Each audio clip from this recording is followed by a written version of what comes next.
గ్రామ పాలన అధికారుల నియామక కార్యక్రమానికి సభాధ్యక్షత వహించిన మిత్రులు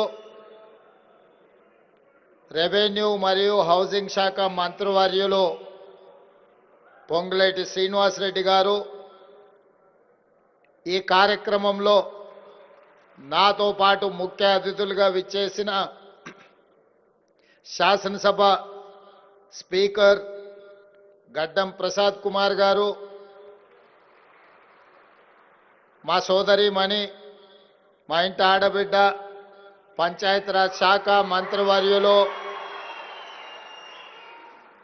శ్రీమతి సీతక్క గారు, అదేవిధంగా ప్లానింగ్ కమిషన్ వైస్ చైర్మన్ పెద్దలు డాక్టర్ జిల్లెల చిన్నారెడ్డి గారు, శాసన మండలి చీఫ్ విప్ పట్నం మహేందర్ రెడ్డి గారు, పార్లమెంట్ సభ్యులు కేంద్ర మాజీ మంత్రివర్యులు బలరాం నాయక్ గారు, అదేవిధంగా వేదిక మీద ఉన్న శాసన మండలి సభ్యులు, శాసన సభ్యులు, వివిధ కార్పొరేషన్ల చైర్మన్లు, ప్రభుత్వంలో వివిధ హోదాలలో ఉన్న మిత్రులు, అదేవిధంగా వివిధ శాఖలకు సంబంధించిన అధికారులు, ముఖ్యంగా రెవెన్యూ శాఖకు సంబంధించిన ప్రిన్సిపల్ సెక్రటరీ, ఇతర అధికారులు, తెలంగాణ ప్రజలకు రేపటి నుంచే అండగా నిలబడబోయే గ్రామ పాలన అధికారులందరికీ కూడా టీచర్స్ డే సందర్భంగా మీ అందరికీ మనస్ఫూర్తిగా శుభాకాంక్షలు, అభినందనలు.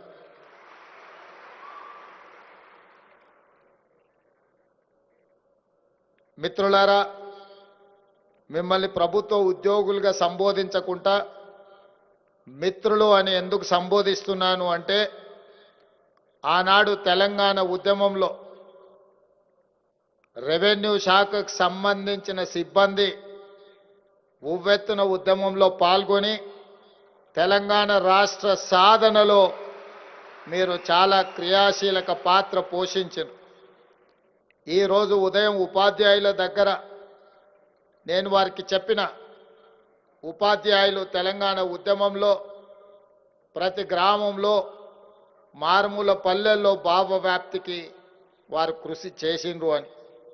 ఉపాధ్యాయులతో పాటు రెవెన్యూ శాఖ సిబ్బంది, ఆర్టీసీ కార్మికులు, సింగరేణి కార్మికులు, విద్యుత్ శాఖ కార్మికులు అందరూ ఆనాడు తెలంగాణ ఉద్యమంలో అత్యంత క్రియాశీలకంగా పాత్ర పోషించి తెలంగాణ రాష్ట్ర సాధనలో తమ వంతు కృషిని వారు చేయబట్టే ఈనాడు తెలంగాణ రాష్ట్రము సాకారమైంది.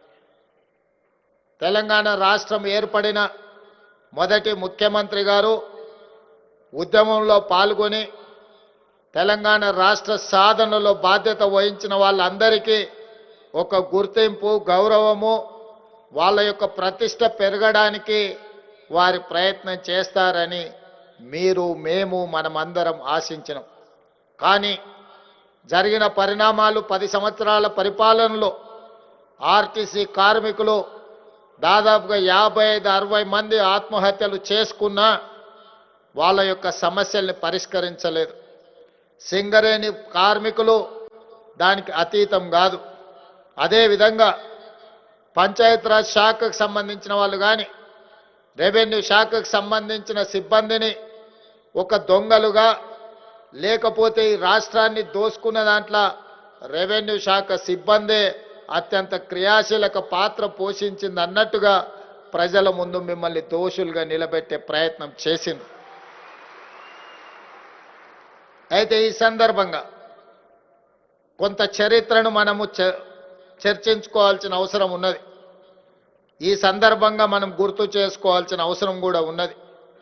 భూమికి ఈ తెలంగాణ ప్రజలకు విడదీయరాని అనుబంధం.